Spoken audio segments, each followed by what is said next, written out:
country town. The fast cars are going round and round where the big cheese leaps beneath the ground down at Occoneechee.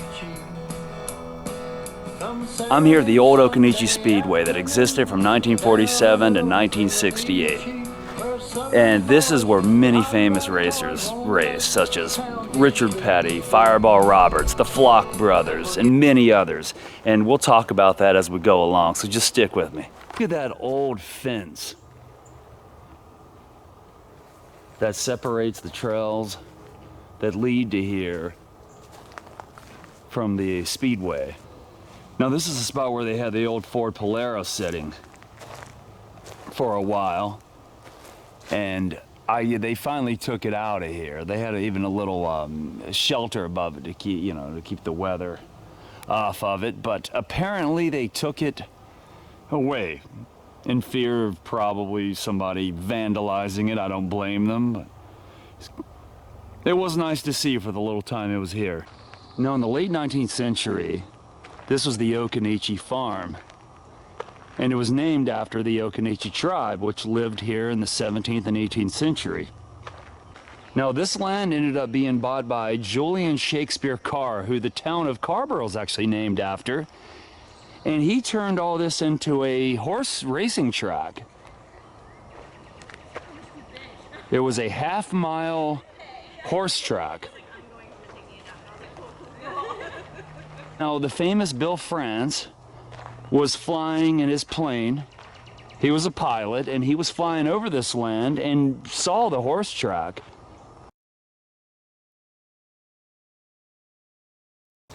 This is a replica or replication of what the old ticket booth would have looked like back then, and that's what they're pretty much trying to do. They're trying to preserve this place and make everything look as it once did. Now, before they started working on this place, there was the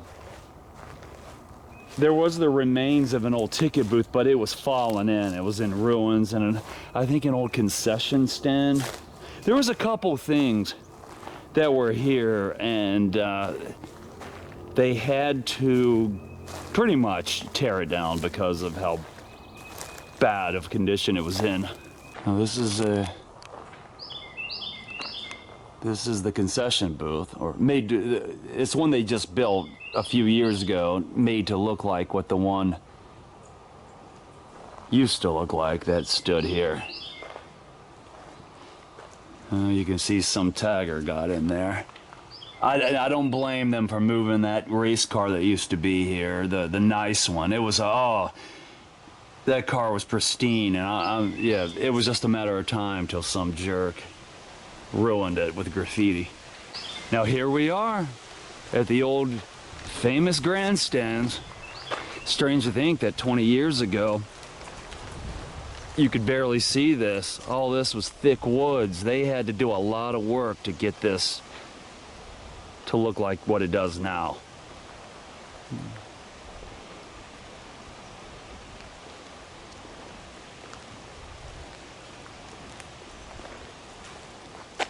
There's the flag stand, and strange to think that this track closed 55 years ago.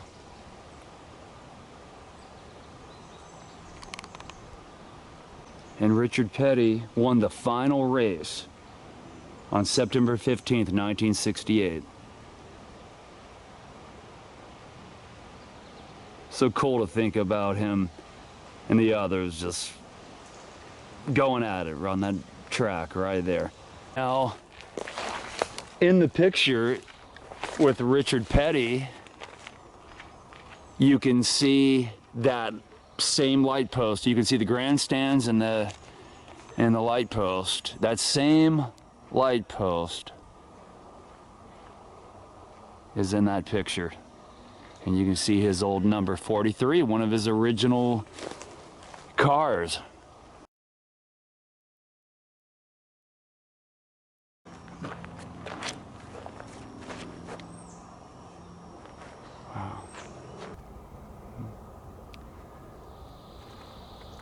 So cool though, I like that. That looks very vintage, that poster.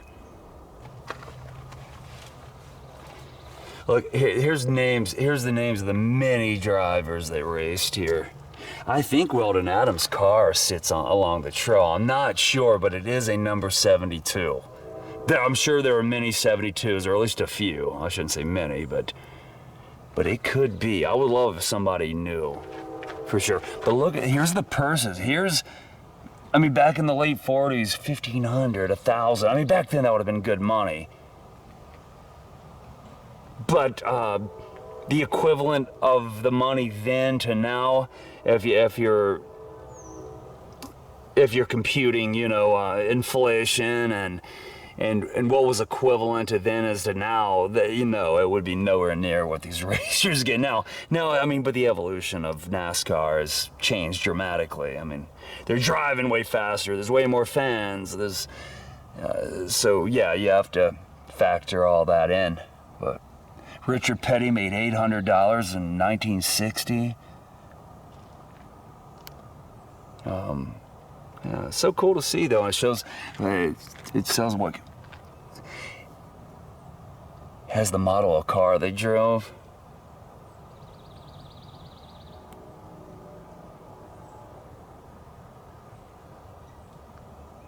See, here's the old outhouse, a replication of it, with an old Pepsi-Cola bottle cap on it. Over time, the town of Hillsborough was not happy about this racetrack. They didn't like the traffic, the noise, and eventually Bill France would decide to look elsewhere for a new track, which would lead to Talladega. And we know how that worked out. Another cool thing about this track was it was one of the inspirations for the Pixar film Cars 3. Actually, this track and North Wilkesboro, even though in the cartoon it looked a lot more like North Wilkesboro, you'd have to, if you haven't seen it, you'll see what I mean if you see both the tracks. Tell me that doesn't look like the old ruins of North Wilkesboro Speedway, if you're familiar with what it looked like. When they're coming under the old grandstands, it looks way more like, even though it's inspired by Occoneechee Speedway and Thomasville, or not Thomasville, but North Wilkesboro. It is Thomasville in the film, but nevertheless, it was inspired by the two. Wow. If this track could talk. Cruz, what do you say? Look at these beautiful woods. What was once the infield. Wow.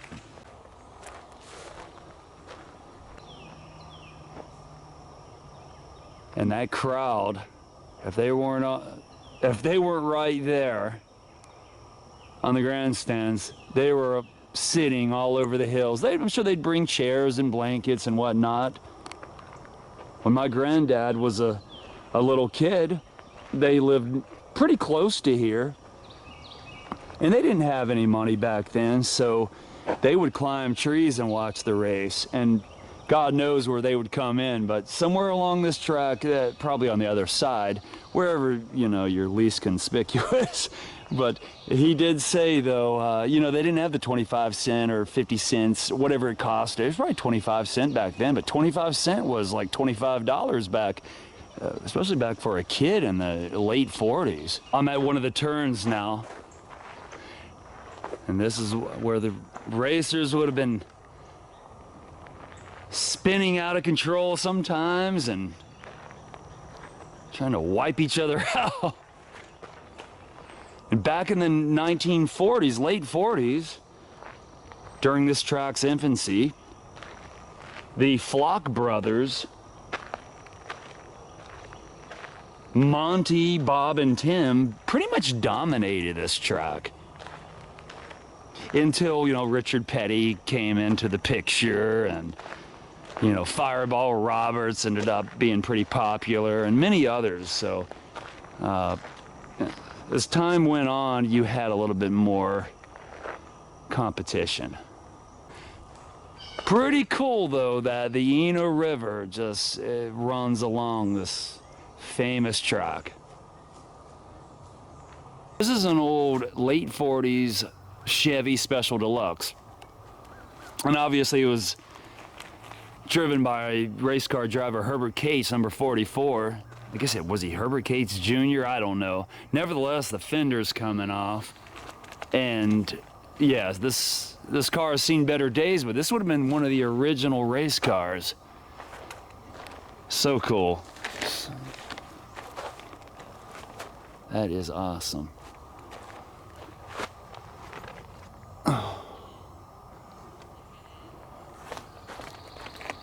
The engine's gone. It's just a shell of a car. You see the transmission there.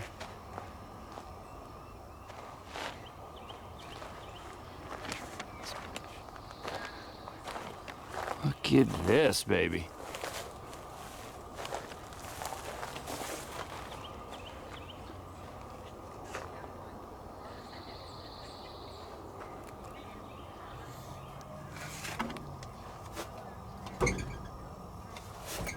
There's hardly anything left of this.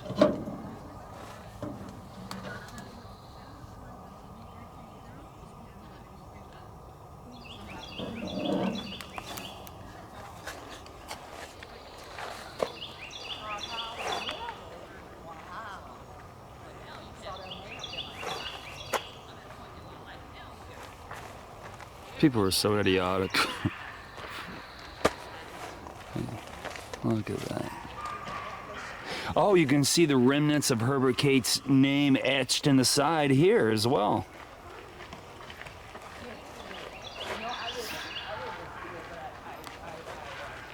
I've tried to look into him. There isn't a lot on him. He must have not been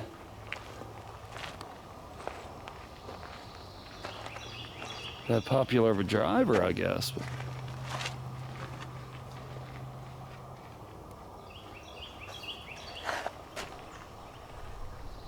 Thank you so much for joining me, everyone, and I will see you next time. Down at Occoneechee, where southern boys that hot rod toys won't let the town be sleepy. And we'll give a rousing rebel yell as we greet those chariots made in hell as they roar away as the green flag fell down at Occoneechee.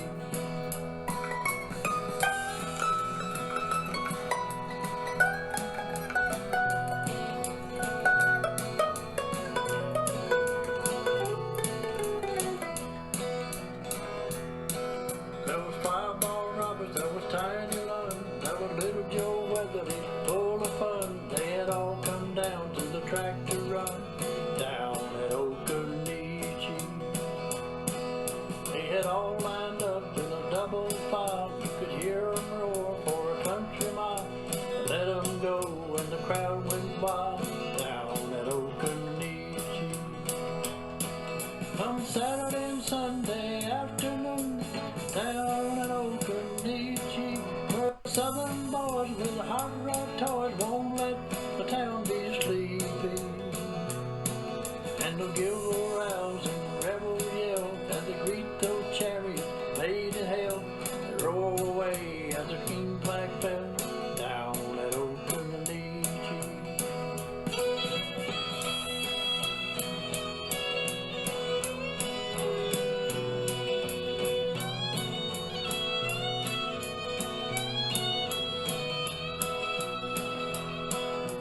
Sometime now in the dark of night, they stand together amidst the dust and weeds. The spirits stand in the pale moonlight, drink a toast to the kings of speed.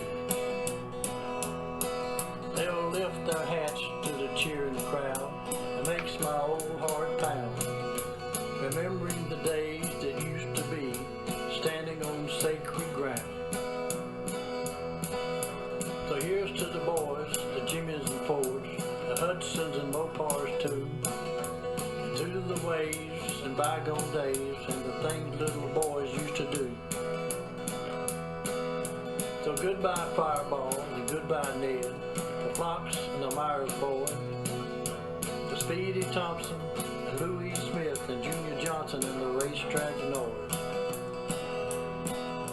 So goodbye and goodbye Buck and goodbye to Wendell Scott and other names in the Hall of Fame. We promise to forget them not.